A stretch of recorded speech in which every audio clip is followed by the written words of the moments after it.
share the screen. So like I said, I'm going to be sending out an assignment. So if anybody's listening to this video later on, let me just check and make sure it is actually recording at this point. Looks like it is. I'm going to be emailing out an assignment to do with the electromagnetism unit. So watch for that, please, and it'll say in the email when it should be submitted by. Also, I had mentioned that there's lots of little grade 11 topics that I want to make sure you haven't forgotten about. So as you're reviewing through this stuff, that's the reason for these questions here, for example, and some of these lessons in general. So I won't spend a ton of time on this, but we talked in grade 11 about the idea of the difference between mass and weight. So mass, of course, is just the number of kilograms of a substance. It's the quantity of a substance, right? So the units m, like the variable for it's m, the units are kilograms. Whereas weight, we're talking about a force of gravity on a mass, right? So mass and weight kind of get thought of as interchangeable because we live in a gravitational field, and so mass has weight. So there's a direct link between the two all the time. They're two different concepts, of course, right? We know there's a connecting concept between them of the force of gravity equals mass times gravity, and we know that number 9.8, which we could refer to as gravitational field strength, now that we're used to that lingo from electric field strength, how much force there is per mass, right? So we just divide out m and you got force per mass. So G is the same as curly E, if you're with me. G is a concept, right? G for Earth is 9.8, just like curly E would be force per charge in an electric field. What else do I have here? Oh, this is, I don't want to spend a lot of time on this, but basically talking about mass, mass gives an object inertia, which, we think of that as like inertial mass, right? How hard it is to move an object.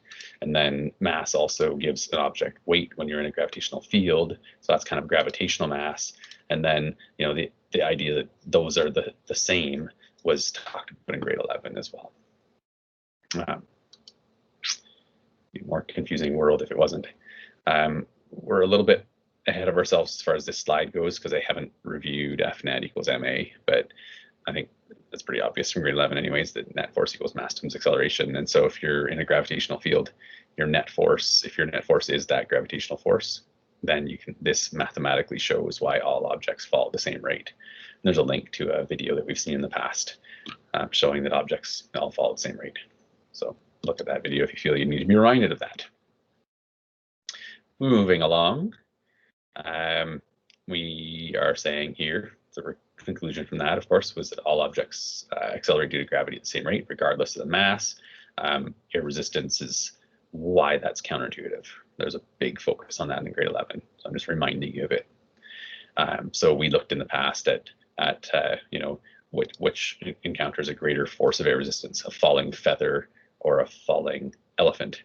And the trick, if you probably remember from this, was don't be fooled by the effect of the force, right?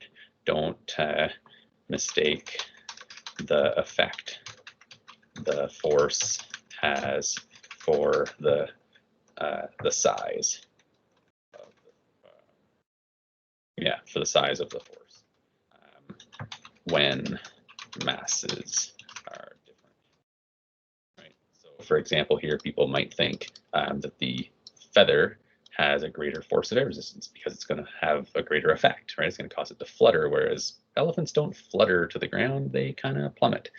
So don't do this experiment at home if you have an elephant at home. But yeah, so this even though this force of air resistance is a smaller force, it's going to have a greater effect, and people can get tricked into thinking it's a greater force. The air resistance force really depends on the surface area. Clearly, the elephant has a lot bigger surface area. So that's the conclusion over here, right? That the elephant has a bigger surface area, so it has a bigger force. So we know that the elephant has a greater force of air resistance, but the more clear question would have been like, which object's motion would be affected by air resistance the most, right? If you asked it that way. And so we're looking at like, a bigger air resistance than the elephant, but a really bigger gravity force, right? And then we have a force resistance in the feather that's very close to the gravity force. And so we get a net force. It's very easy to get a net force of 0. And with the elephant, not so much. The terminal velocity, we're going to talk a little bit about terminal velocity too, but once these forces are balanced out, you'd have a net force of 0. You're going to travel with constant motion. That's what terminal velocity is. So if you're reminding yourself and reading about terminal velocity, right, that's just when the air resistance force increases to the point, because you're speeding up, right, increases to the point that it balances out your gravity force, and so then you have a net force of 0 and constant motion. So I'm trusting you'll cue your mic if you have questions or want me to, focus on something some more or whatever. This is a weird little handout that is intended to get you thinking about mass and weight and acceleration clearly. And so you want to picture a 5-kilogram monkey in a bunch of situations. So if the monkey's sitting in a chair beside you, does it have mass? Does it have weight? Does it have acceleration? What are those values? If it has let go of a tree branch and is in free fall, does it still have mass? Does it still have weight? Does it still have acceleration? And all these different scenarios. And so the weird ones are when you get to like some students anyway. Some people are thrown by like, what about in a evacuated bell jar in a vacuum, right? If there's no air, does it still have mass? Does it still have weight? Does it sitting there? Like you want to think through these things. And so if you're surprised or feeling like you're in disagreement with any of these answers, okay, so I would suggest you go through this and make sure it makes sense to you. Ask questions if you're not sure about the reasoning for any of those answers. Looks like my file's a little bit. I need to just increase the size of that thing maybe a little bit at this point. Notebook sometimes. I'll fix this file up before I post it if it doesn't fix shortly here. Anyways, yeah, I want you to be able to read all of it. What if the monkey's in the space station? Out where people would be floating around in so-called weightlessness. Does it still have mass? Does it still have weight? Does it have acceleration? That's a trickier one for sure. So these are the ones that it's going to prompt you to think a little bit more about it. If you're in deep space, and far from all galaxies and stars, do you have these three still? And I added on another one. It was like, what acceleration do you feel in each circumstance? Particularly, that would particularly apply to, let's point out here, I'll put stars where that would apply. Let's copy and paste. This one, I suppose. Football's been thrown, that would apply here. You're thinking about what kind of acceleration you're feeling in each of these cases. Actually it applies to almost all of them, to be honest, but I'm just drawing your attention particularly to these ones. So we could talk about sitting inside of a bell jar for the same reason you can talk about it when sitting on a chair, right? So, maybe I just shouldn't be starring, but certainly in those ones you want to think about that. Spoiler alert, you hopefully remember from grade 11 when you're probably sitting in a chair right now, or on a couch, or on a bed, or whatever, or a front deck. You feel a force on you right now, right? It's holding you up. And so in actuality, that force, you feel that force, that means that you actually feel like you're accelerating right now, even though of course your brain tells you you're not accelerating because you look around and the environment around you, your velocity is not changing relative to that environment. So just to try and jog your memory about what I'm getting at there from the grade 11 course. So when you look through air resistance and terminal velocity and stuff like that, you're going to be thinking about air resistance based on reading through this and reminding yourself of concepts that you need to know about, right?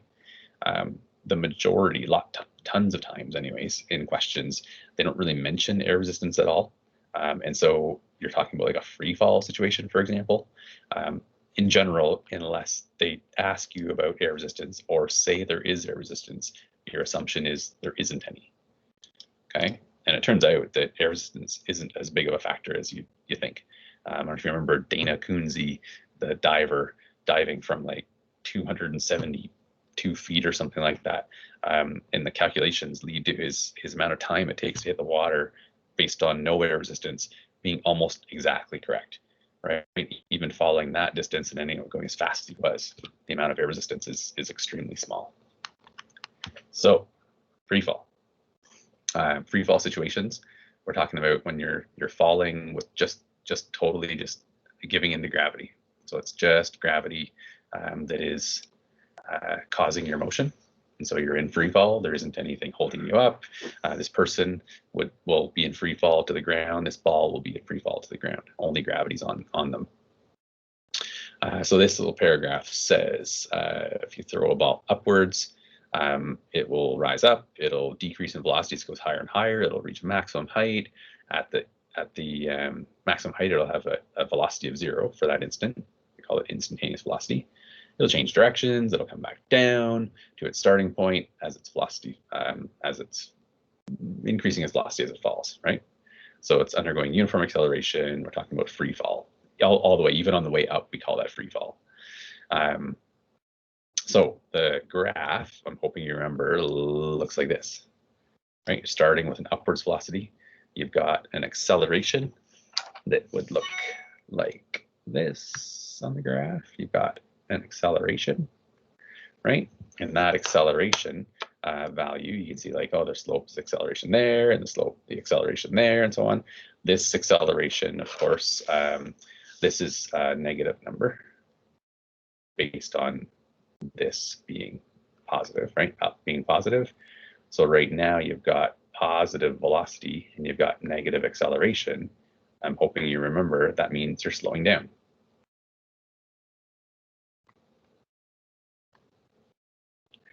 And then later on, we've got this negative acceleration. So I need to grab that piece and that piece.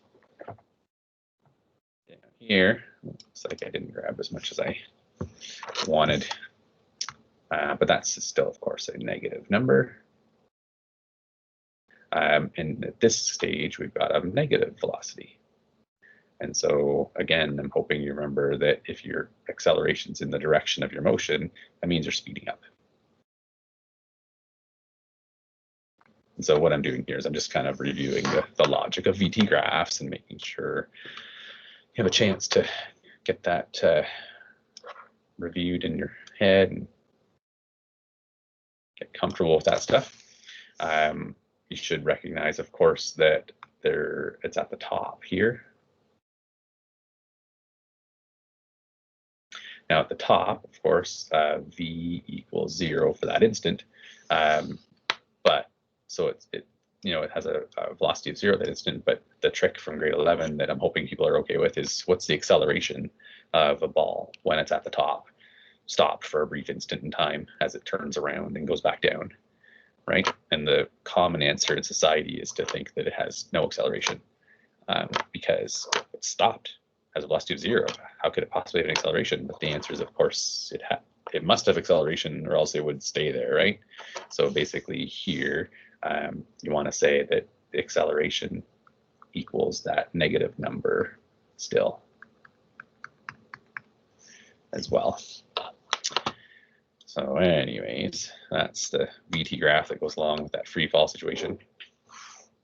So, we're just looking at old questions from grade 11 really right now, right? So a ball thrown straight up in the air from a bridge. It's 3.6 meters above the water. It has an initial speed of 2.8 meters per second. It says up earlier, right? So with what speed does it hit the water? How long after the first baseball is thrown should a second baseball be dropped from the same bridge so the baseballs hit the water at the same time? So we got two kinds of questions going on. So I think we would look at speed.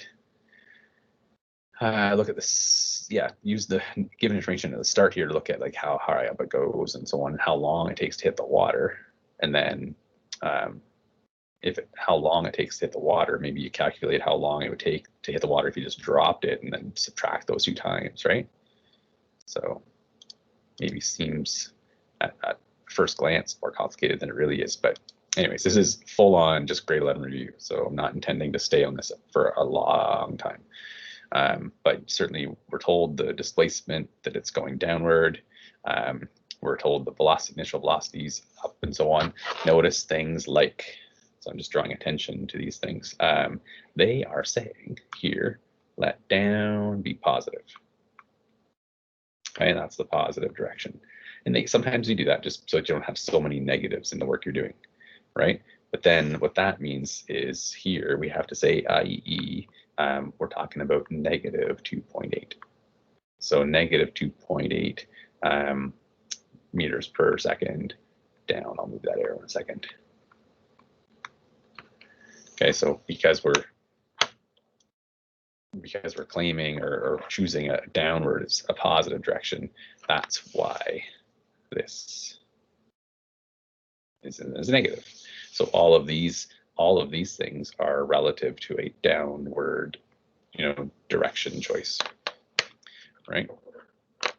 Anyway, so we get this V final here, and so because this is positive, then that means downwards, right? Oops, I didn't draw as much as I wanted to here, right? So that's down based on that positive answer. So this is just, the uniform acceleration equation was picked based on the numbers were given, the values were given, figured out the final velocity. And then part B, how long after business? Like I said, we're going to have to figure out the time that actually took, I would imagine, right? What did they do here? First ball. Yeah, require, you need the difference in the amount of time, of course, like I said, right? So you're going to figure out how long this actually took as just working your way through this. And then you're going to figure out how long this would naturally take on its own. And then, if this was, for example, 5 seconds, and this is going to take 3 seconds, you'd be like, drop it 2 seconds later, just to look at the logic of it, right? So this is really nothing more than review of the uniform acceleration stuff that you've already reviewed, and no one said that they needed questions on. So get the time, difference is that. Okay, so sometimes it's just a case of problem solving your way through these things. So hopefully that makes sense. This one has a little bit of a strange twist where the rock climber needs to throw a safety harness to her partner who's on a ledge 15 meters below. And the person throws it upwards and allows it to go through free fall to end up at the climber below, which is just when you're first just reading the question, you might overlook the fact that it was thrown upwards, because who would do that? But anyways, still just a question. So I just need you to look at these and say, yeah, this is stuff that it's really no different than the questions we reviewed yesterday and the day before. Just uniform acceleration questions. So think of these pages as being lots of pages that you can, look through as like solutions to make sure you're on the right track. Okay, meaning you're going to need to actually do this question from scratch at some point if you're going to compare to these answers and confirm that you're on the right track. But if I had this, if you put the equation sheet here, you'd select, you got your initial velocities and you've got your displacement and you've got your acceleration. You're going to try and find final velocity. You're going to pick the equation, plug the numbers in, solve it out. Okay. So they solved for the final velocity and then they solved for the final time. Why did they do that? Well, I think doing this first avoided the quadratic formula.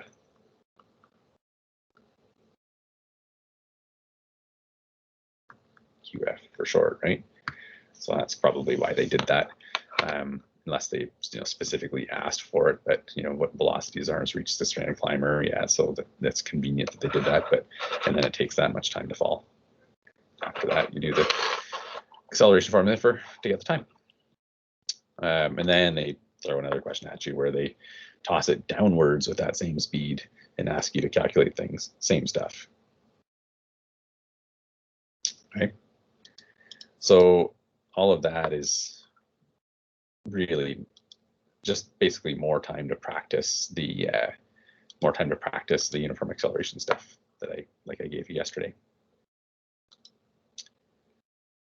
All right, so we mentioned this in the electromagnetism unit. We had things going between two parallel plates, and we said, oh, if it gets to a velocity of 10 meters per second in the middle, what velocity would it have when it finally gets to the other plate?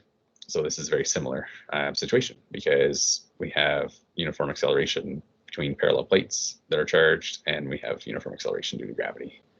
So if you recall, we sort of talked about how a really common guess would be like if you end up with a velocity of 10 meters per second at the middle, then a common but incorrect, unfortunately, guess would be that you would have double that at the bottom, right? That you'd have the 20 meters per second. Just humans tend to guess that. That's not true. It doesn't work, right? And the reason for that, in the end, you'll see that the time that it takes for this, delta T1, and then the time it takes for the rest of the journey here, this one's smaller. This one's less time. I'll just say time, I suppose, there. But yeah, but it's less time because, of course, it's starting with a faster velocity and it's accelerating the whole time. And, this is less time. And so if you're not accelerating for as long, of course, your velocity is not going to change as much. But it's just kind of a counterintuitive thing. Because these displacements are the same, delta D and delta D, right? Delta D1 and delta D2 or whatever, they're the same. Yeah, absolutely. But the times that it takes isn't the same because of accelerated motion. So that's something that, as a challenge question, someone might have thought that the time was that. I'm kind of just making sure to draw your attention to that so you don't make an incorrect assumption in questions. So what I've done here is I just calculated the time it took for the top portion. So that's what I call delta T1 in the previous page. And then I can't assume, of course, that that's the same time for delta T2. Instead, what I did is I calculated what the actual displacement is, right? So the actual displacement is 5.1. And so if it's 5.1 meters halfway, then it's going to be another 5.1 meters, right? So that's what I put there. So clearly the bottom half is 5.1 also, and it's labeled. So again, uniform acceleration equations leading to logical answers. So the next page just calculates how long that would take. But realize now, for the bottom half, you've got it's not going to be on the next page, but for the bottom half, you've got a V1 equal to 10 meters per second, right? Rather than a V1 of 0.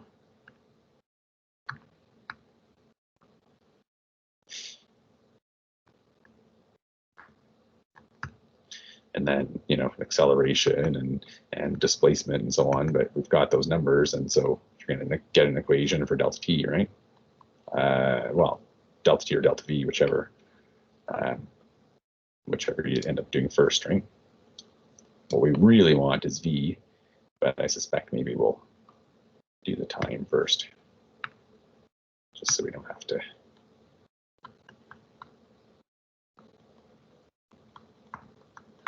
So we don't have to use the quadratic formula if we don't have to, right? But,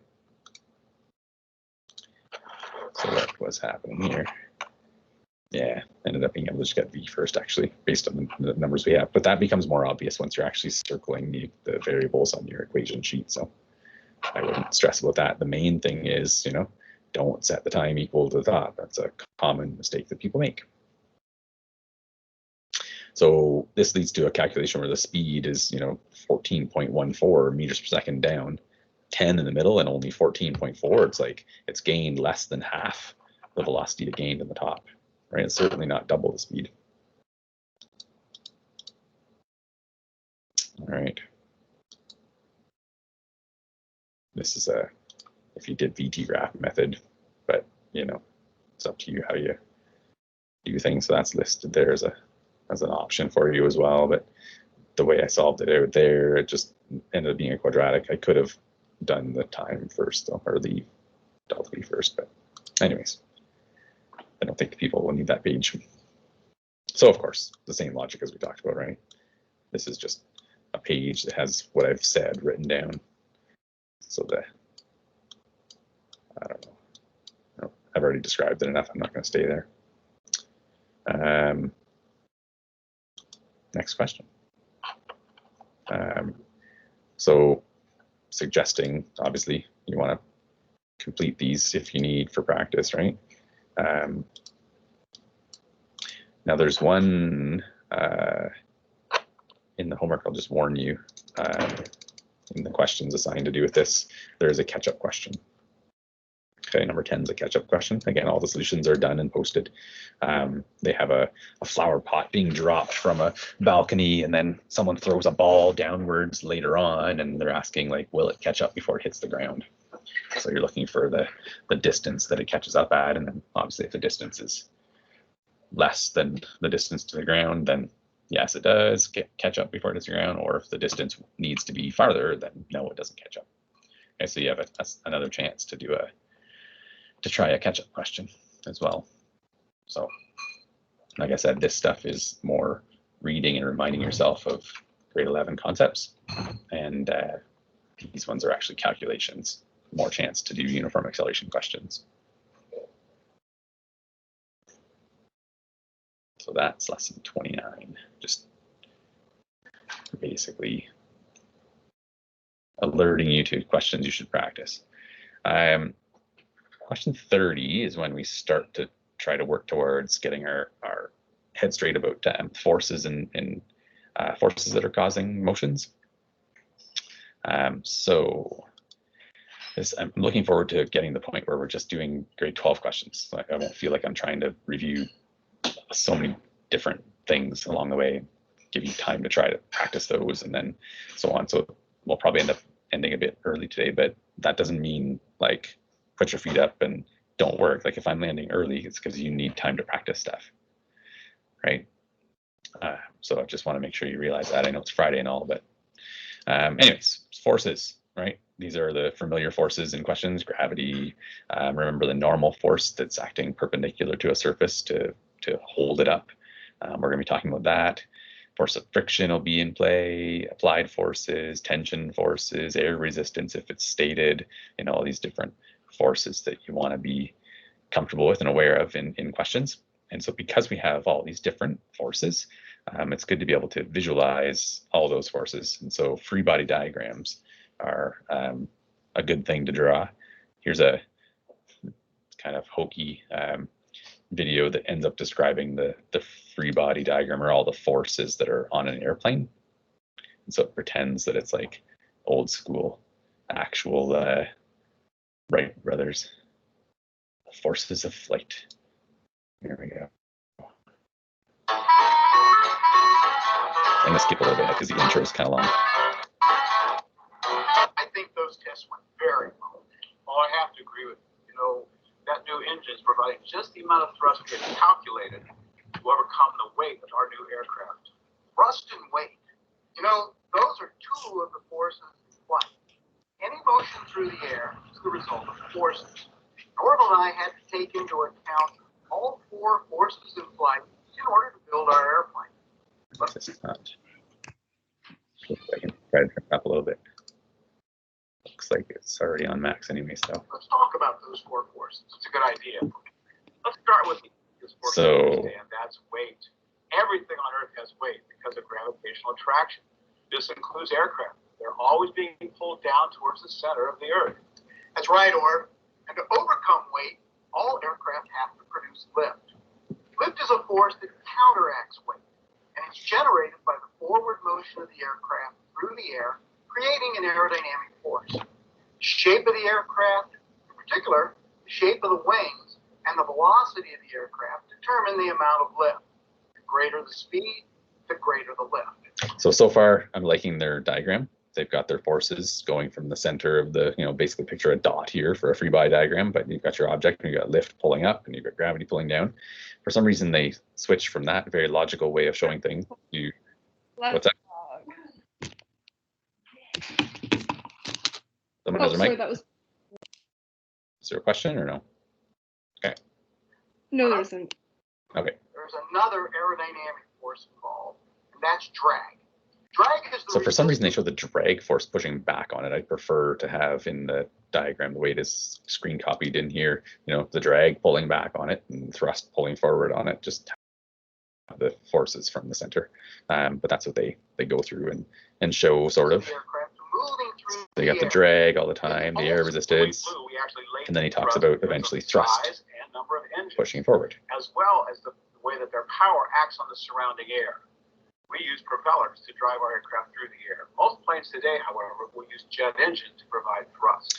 So don't really need the rest of that video, but just getting us thinking about the idea of all these forces you want to visualize, right? So if you see an airplane flying along, you want to think of those forces. So if an airplane is traveling at constant motion, if this one's the same as this one, then we're going to be talking about the net force. If the net force is 0, then that tells us that we must have constant motion. We must have 0 acceleration, right?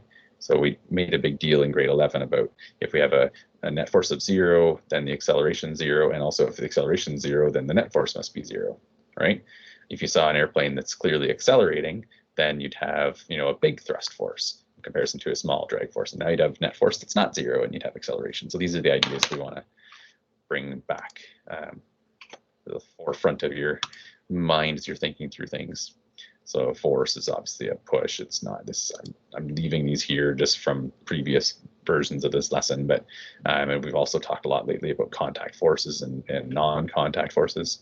So if you're talking about a gravity force or electromagnetic force, they're not contact forces. And then of course, a lot of the forces we talk about are contact forces.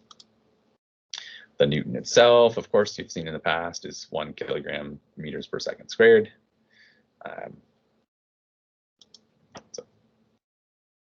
So force is a vector, of course. So that review you've maybe hopefully been looking at a little bit about how to deal with vectors is going to come in handy.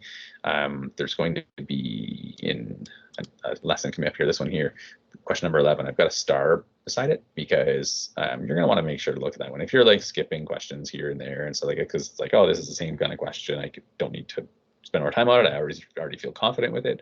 If you want to maybe not skip number 11 because it prompts you to well, I want you to try it first and see what happens, but basically you can't just use components directly on it.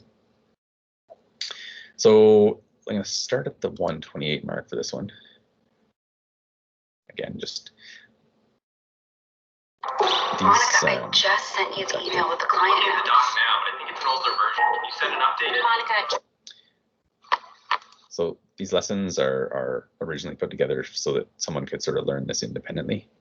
That's why there's videos in here a lot of times, because I don't really need the video. I can just describe it to you, but he's describing free body diagrams. And so in a free body diagram, you're taking an object and you're removing it from its environment, and then you're going to label all of the external forces acting on it. And so on this object, let's say these are the external forces acting on it. Usually the object would just be a dot, right, to keep it simple. Each of those arrows represents both the magnitude and then the direction of that force which is acting on the object. Now, if you look at it, the vector sum of this one's going to be to the right, so acceleration is going to be the right. And you'll save yourself huge headaches if you can always set up your coordinate system. And so it's parallel. One of the axes, either X or Y, is parallel to the acceleration of the object. And so let's try. Make note of that, okay? Like it's when you're looking at it, for example, here, the little screen, little icon, you can see there. If you're on a ramp, if there's a ramp situation going on, then you could choose the direction of the ramp to be your X direction, right? That's just going to make things a lot easier for you to communicate and do the work as well. Try some of these. when you're drawing a free body diagram, we're always going to draw a free body diagram of this car. You really want to include only two things, the body and external forces acting on the body. Don't make these common mistakes. Don't include other bodies. Don't include internal forces. For example, so don't draw like the wheels and the, you know, like just draw like the overall for the car itself. Don't draw internal forces, so don't draw like the person holding the steering wheel, or don't complicate things. The car acting on itself, or forces exerted by the body. And so how would you draw a free body diagram of this car? Well, we're going to have the platform, and let's say that it's stationary and the car is not moving. And so let's draw the car. So that's going to be what the car looks like. That's the object. What forces are acting on it? Well, gravity is going to be acting in the vertical, so the force of gravity, but it's not accelerating down. And so we know there must be an opposing force, and we call that the normal force. And we also know, I don't know if he's going to say it or not next, but based on it not accelerating, we would have here acceleration equals 0. Therefore, net force in that direction equals 0. Therefore, these two forces add up to 0. Therefore, this force is equal to the opposite of this force. They're the same size, but opposite directions. Okay, that's the chain of thought process, or the logic of it, from the grade 11 course that I want you to be comfortable with. Remember that the normal force will always act perpendicular to the object on which it's sitting. In this case, it's going to act in the vertical. Now, are there other forces acting on the object? I would say no. It's just sitting there. There's no net acceleration, so it'd be easy to set up a coordinate system like this. Now, in all of the subsequent free body diagrams that I'm going to explain, what you should do is pause the video and try to sketch them out. So even pausing here, like he's chosen the direction system, especially if we had, like, if the car had an applied force forward, right, and then a friction force backwards, you might have a net force forward still, in which case your x direction is forward, right? And unpause the video and see if you were right. So let's try another one. We've got a car that's accelerating to the right. Exactly, and I've just paused the video. It didn't stop. I've just paused the video at this point. So you're going to draw the free body diagram of a car accelerating to the right. I would try this on your own, or at least think it through. But let me show you what the right answer is. We're going to have the object, obviously. We've got gravity, which is acting in the vertical, and we've got the normal force. Get used to drawing those, especially if it's sitting on any kind of a platform. Just describing what I just talked about. So, and so you can see that the net vector sum is going to be to the force right. Forward. So acceleration is going to be the right. And so you bigger. set up a coordinate system that's going to look like that. Let's try another one. Again, just the body and external forces. Now we've got a car that's just falling to. So the car's falling. Think about what the free body diagram is, please. Car drove off a cliff, I guess, and it's falling. Now he's simplified this, and it's literally just falling straight down. So like Godzilla has picked up and now has just dropped it. So you're not confused by sideways motion and things like that. So I'm hoping you've already drawn just a free body diagram with just the gravity down. Normal like force here, that's why it's accelerating down. But we do have a frictional force in the other direction, so we're going to have an air resistance rather. So if they described in this question that there's air resistance, you would include this as well. Kind of pushing or opposing that motion. So where's acceleration? Net acceleration is going to be down, so you can set up a coordinate system like this. This would be fair. What about this? We've launched a car up, and it's just kind of paused at the top of its arc. I've paused the video here. What would you draw? So don't be fooled in thinking there's an acceleration, because obviously in this free body diagram, you're still going to draw gravity. And so that's going to be causing the acceleration, right? Well, again, I've got the object, and we've got gravity acting down. Now, again, the one before this, even though it was accelerating down, and this one, it seems like it was moving up and then paused, we still are going to have a net force down. And so our net acceleration is going to be down. There's probably not frictional forces acting on it. And so that would be easy to set up a coordinate system that looks just like this. Let's start trying to put it at it. So the ramp, I'll pause there because I do want to talk a little bit about ramps myself as well. So there's another video there. It's not as good. I'll skip it. But if you feel you want to watch more, go for it. So basically, you know, free body diagrams, you're going to have a dot for the object, and you're going to draw all the force vectors and label all the values and so on. I want to make sure, just to emphasize a couple times during this lesson, don't draw net forces on your diagram. Net force means the sum of all of the forces. You can't draw the result of them added up as one of the forces on it, right? So a book in free fall, if there's no air resistance, it would just be the gravity force. And what else do we have? Net force, obviously, if you're thinking of it, it equals all of the forces added up, right? The vector sum of all the forces. And so the complication level of this depends on what you're given. If your forces are all in a straight line direction, then you've got simple like lefts and rights being positives and negatives combining appropriately vectorially. Or if you have more three-dimensional, or at least more two-dimensional, where it's that was one-dimensional what I mentioned, right? So the two-dimensional would be like up and to the left and down and to the right and so on and so on. Then you got to deal with the vectors more specifically. But however these add up, the net force gives you, of course, the resulting acceleration direction. So we're going to be talking about Newton's second law soon, of course, where net force leads to acceleration, and the direction of this, of course, matches the direction of this, right? Excuse me. So free body diagrams, net force stuff going on here. We're not drawing a net force on here. We've got a car driving along a level road with an applied force of 100 newtons and a drag force of 20 newtons. So you can label, this would be the 100, of course, and then this would be the 20, and then the car driving along, we know it has gravity of some number, right? And then the normal force equals really like the other number, the negative of this, right? This one equals negative Fg.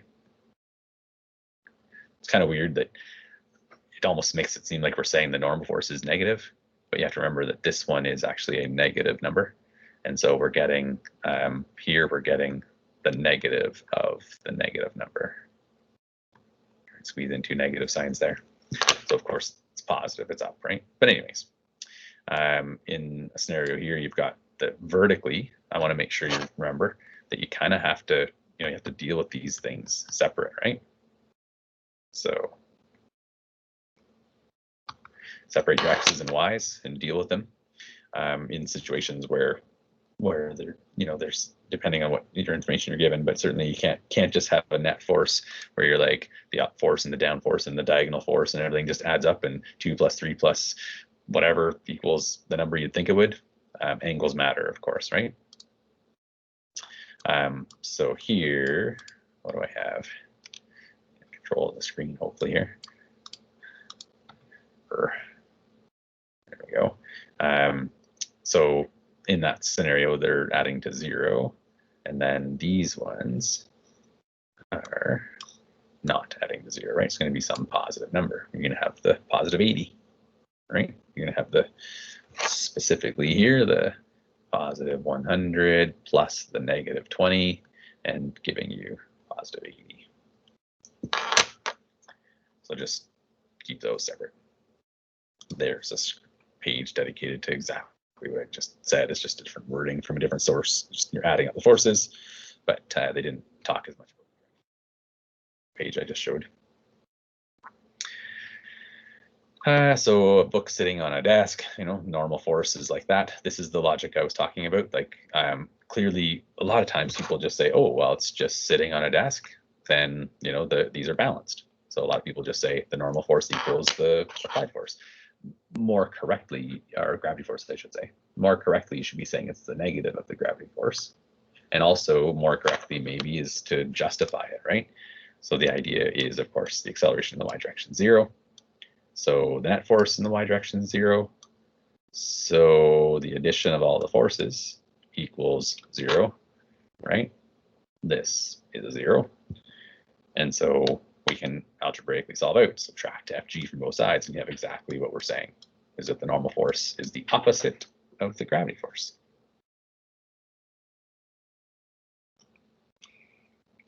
I don't know what that's there for. Oh, that was probably just supposed to be there by accident. I didn't get it where it was supposed to be. So in case you're jotting that down, because that's a critical thing to be able to do. Pause for a bit there.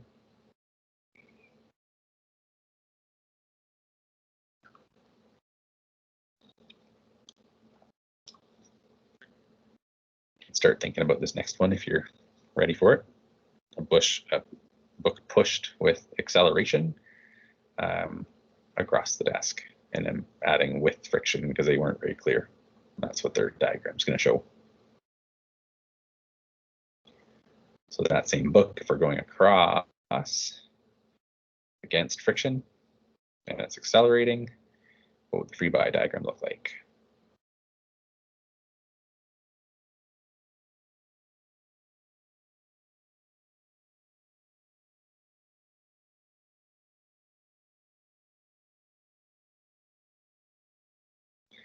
So I'm hoping you have, of course, a gravity force labeled, a normal force labeled. They're going to be balanced just like this logic dictates. Then we have an applied force that's going to have to be greater than the friction force because we are told that it's accelerating. This details, they probably should have said, you know, it's being pushed to the right and it's accelerating to the right so that you'd for sure get this picture, because this is a little bit vague here, right? It could have been, it could be slowing down. This situation could equally be a normal force and a gravity force balanced, applied force this way, and friction force back. This is, you know, these are both equally possible with the details that are given. This one's for accelerating where it's slowing down. And this one over here is if the acceleration is causing it to speed up. The way it was stated wasn't actually clear enough. Both of those are valid based on what was actually said. Okay, so this one would have a net acceleration that's against the velocity direction. This one would have a net acceleration over here. This one sort of circling the pen there, but yeah, acceleration would be in the direction that it's actually going, depending on what they're actually telling you. Inclined planes. So let's go back to that video and watch the first bit, and then I suppose we could jump ahead to the 5:16 mark.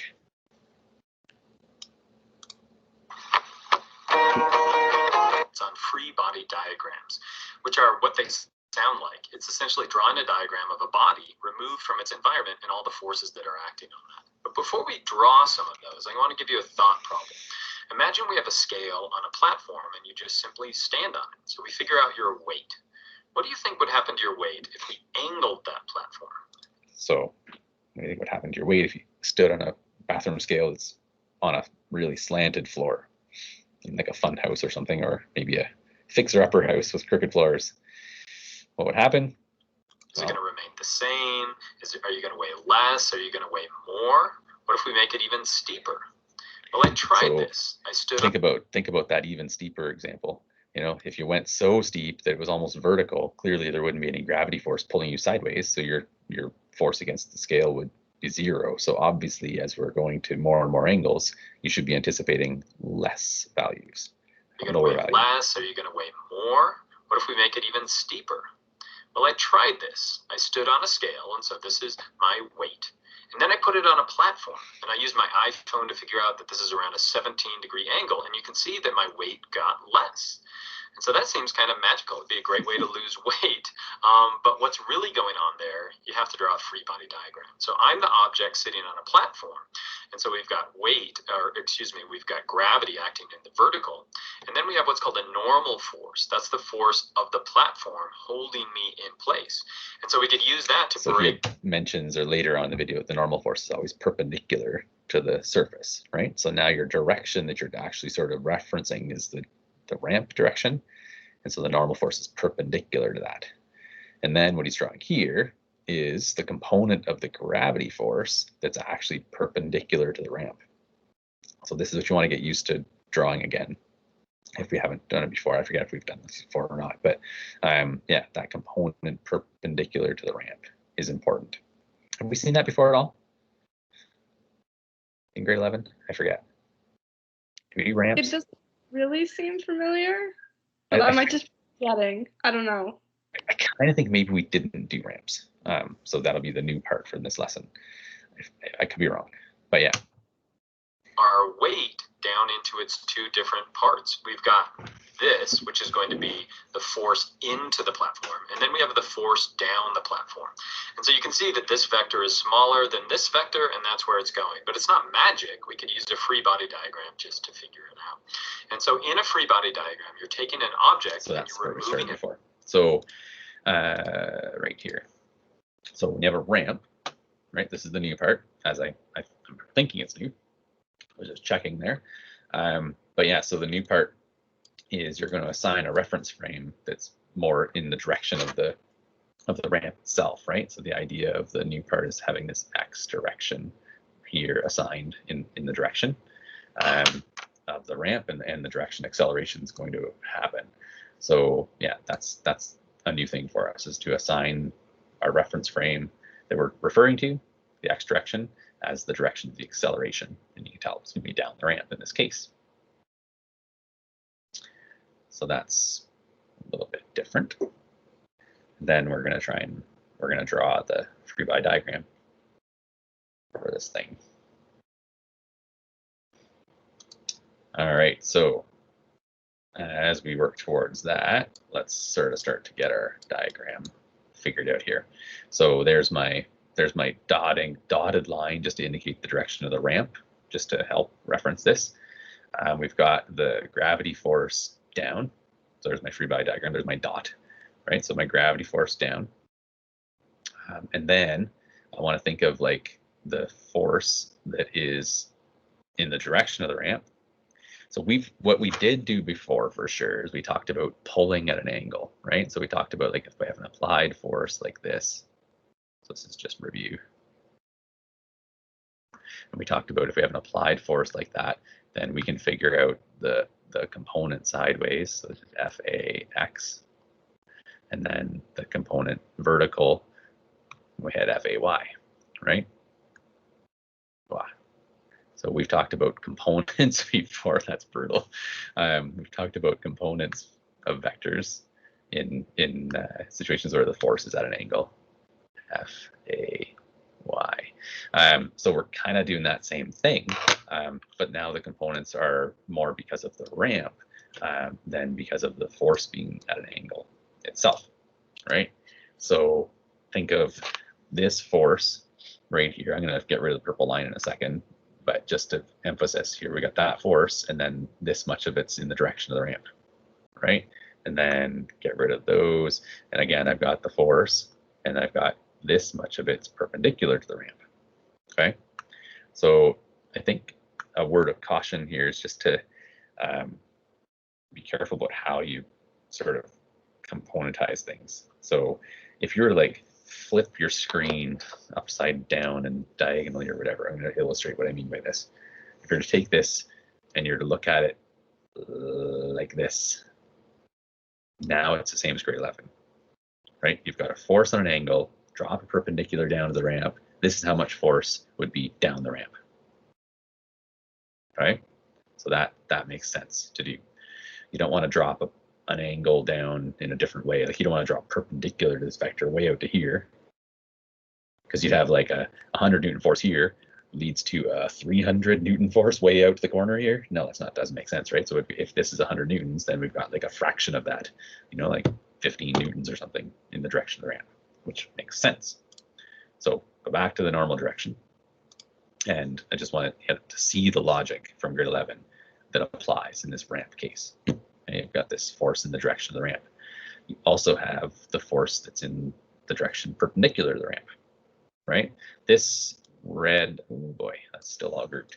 The red FGY there, right? That component can be drawn on either side. I don't know if this is going to work out well or not, but let's just try it. What did I grab there? That did work out fairly well, right? The FGY could be labeled over here as well, right? I'm just labeling it from the center of the object, but that Y component is right here or there, either way you visualize it.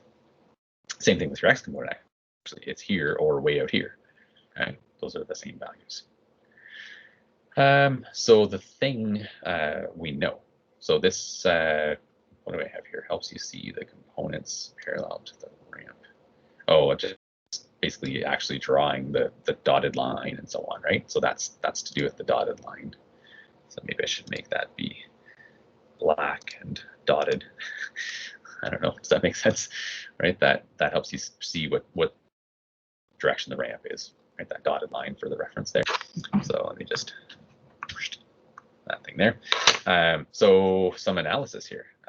Vertically, this object isn't accelerating up off of the ramp. It's staying in contact with the ramp. So the acceleration in the vertical direction that we've defined to be perpendicular up or down relative to the ramp is 0, which means the net force is 0, which means the forces in that direction add to 0.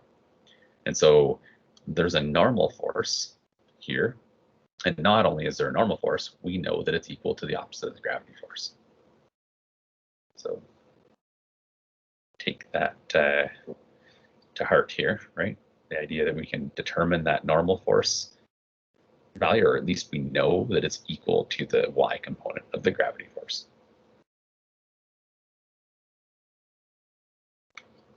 Okay, so key kind of steps to do with ramps, make a free body diagram with the direction of the ramp obvious, componentize your gravity vector, gravity force, componentize it into the directions in your system. So the component in the direction of the ramp and the component perpendicular to the ramp. All right, let me know if you need more time to do with that. I will actually just do one more thing on this slide. There's another, it comes up in a slide later on too, but I may as well tackle it while we're at it here. If I told you that the angle of the ramp is theta, which clearly I did in the other slide there, just up above, right? If that's theta, then the trick is to try and figure out in here. So let me just put a bunch of question marks here. So clearly that's 90 degrees, so we're not worried about that one. But that angle there, and then conversely over here, that angle there and that angle there. You need to be able to figure out which of those is theta. So let's just put it this way. Okay, clearly this would be a 90-degree triangle. And so this one's not theta, right? So it's not that one. So you can tell it's not that one, right? If you were to look at this triangle here, more detail, that's 90 degrees there. And so in these right triangles, you've got theta, 90, other angle, right? So now we've got 90, we've got in this 90 degree here, what I'm trying to say is that these two, let me just point that out first so I can focus on this. These add to 90, right? Because of course they pair up with, these 90 and this 90 from here add to 360 or add to 180, sorry, for a triangle, right? So if we know that the missing angle, the question mark basically, adds to 90 with theta, then we can say that this one must be theta. So let me draw a blue theta in here. This one would be theta, because you can tell, theta and it add to 90. There we go. The other one, the question mark and it, must add to 90. So basically, I'm just trying to have a reason for what often just gets written in questions in people's free body diagrams, like which one's theta.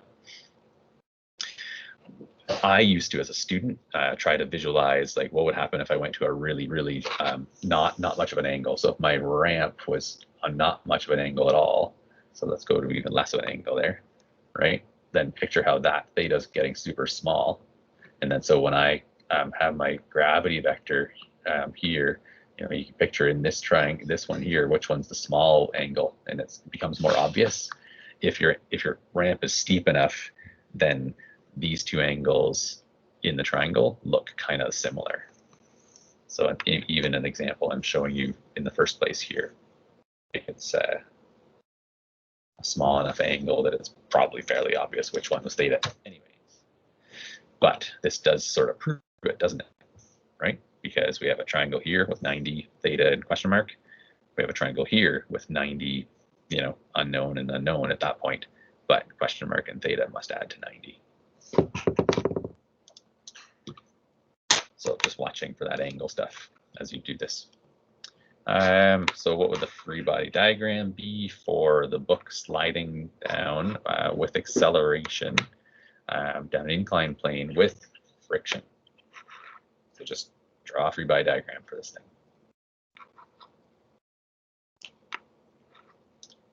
So you should have a dot, you should have a gravity force, you should show your direction of the ramp, and then you should show components and so on. So first of all, we've got a gravity for sure.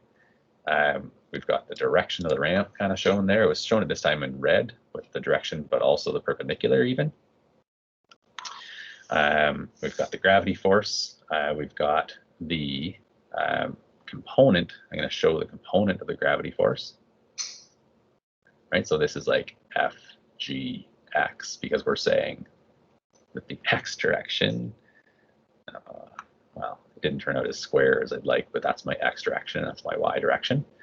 And so we're trying to show here, because it's accelerating, I need to have this one bigger than that one, FGX, greater than FF. So my preference would be to have the friction force even smaller, just so it's obvious that I'm making sure that it's obvious that I know that. The sliding down the business down it here and so on, notice that this one and this one are the same size, right? So Fn equals negative Fg, and that's because of the whole vertical up off the ramp. Acceleration is 0. So that's your free body diagram for that one.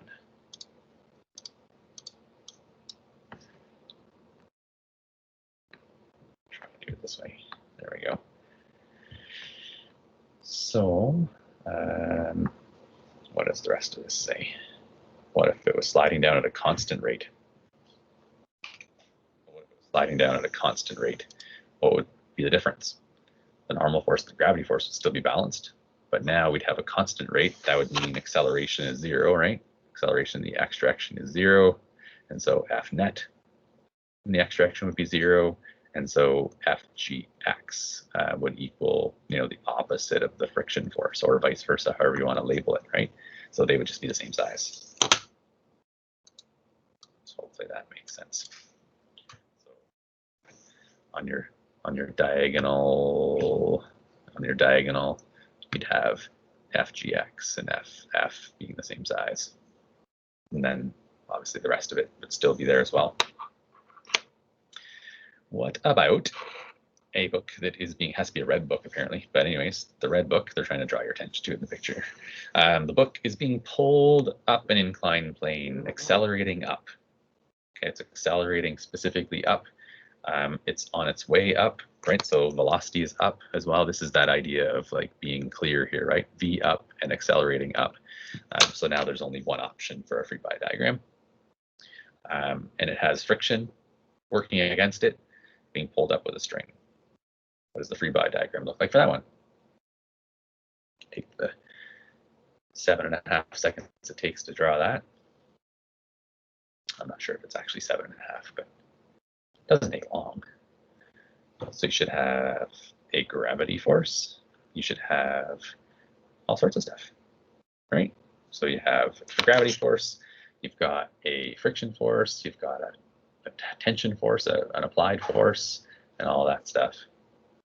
So notice something here, okay? This gravity force has a component that in the x direction, I'm going to give my, should say actually, I suppose in this one, the direction system would probably be chosen like that. So this again is in the direction if it's going up, if it's accelerating up right here, accelerating up. That's why I chose my direction system like that. So I've got a x component of the gravity. So this is like FGX. And then I've got an FGY. And so what are some things that we know? I think actually we need to fix this diagram a little bit. Does anybody see what's wrong with this diagram right now? As a hint, what's the acceleration in the y direction?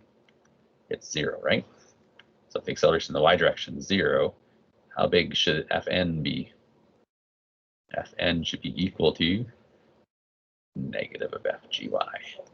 So this size right here, if I were to like, let's do a purple arrow that is the same size as this component. That is how big it should be. So it's just enough bigger that it was bothering me, right? So I think that we should get rid of the rest of that arrow there. The magic of the white pen. So that's better. And I also was leading towards pointing out net force here. F net in the x direction. Blah, plus blah, plus blah. In this case, there's three of them, right? There's a friction force, there's a FGX, and there's an FT, right? And so basically, you know, if we knew the actual acceleration value, then that would allow us to get the net force as a number. And so we'd have a number there. And then maybe we'd have, depending on what they're telling us, like maybe they told us the friction, maybe they told us the gravity, in which case we can get the number based on the angle, and maybe we're being asked for the tension force. Okay. So hopefully you can picture how that's going to work. But ramps are a bit of a trick sometimes, so I thought it would be worth spending a little bit of extra time on that one, on that stuff.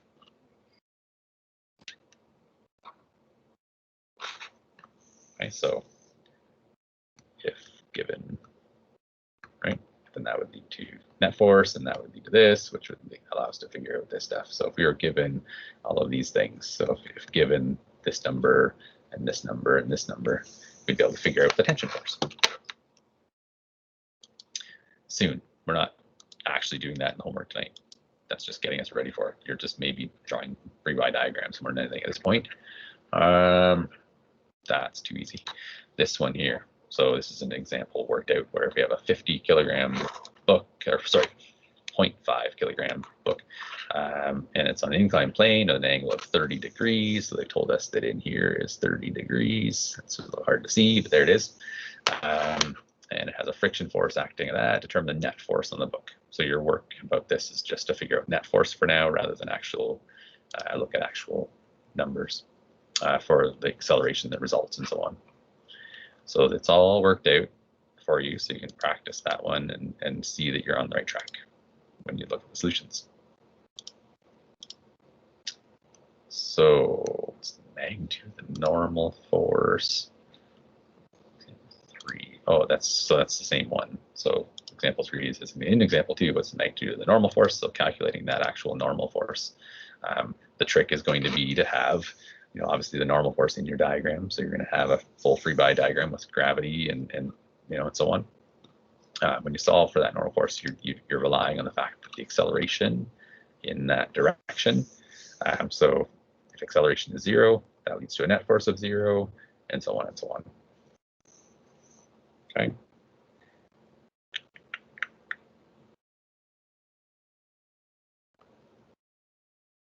Particularly like their notation here, but I think it'll still work for you. You've seen enough of these types of things. So what did they say in the end here? So notice that, that's brutal. So when they have net force here, they've got a y force and an x force. So conceptually, this is okay to write because we're saying we have to deal with the angles, right? We have to deal with the angles properly. You can't just take the values for the normal force and the friction force and gravity force and just add them up, right? So this one here is all x direction stuff. And so you deal with the x direction just like I showed you in the previous examples, right? And then the y direction stuff separately from that as well, and so on. So when you go through that example in full, you'll see that. So there's other ones to check from as well.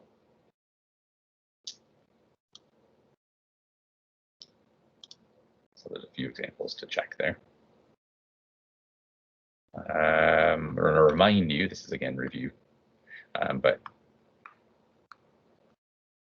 when that's supposed to be a V. Anyways, so remember when we talked about you know, forces at angles too, how that changes your normal force, right? So this is like getting that new normal force. So the resulting Fn.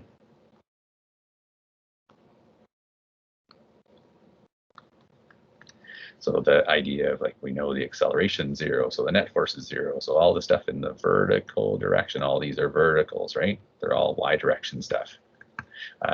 So we are able to figure out that normal force value. And the idea, of course, is that we've got a downward force of gravity, plus we've got this downward applied force. And so those two forces effectively are adding up, right? So that is something you want to be able to do as well. So these guys here, this is if you have like multiple forces. You know, the idea here is to recognize that net force in this case is, and I'll put vector signs on so I can draw this kind of legally here. All right, so it's again, the fact that these are vectors makes this good, which means you have to deal with the angles, right? So deal with those angles properly. The way you're going to do that is either with a scale diagram. Boo, that's like low level stuff, right? Obviously, you're going to want to use components.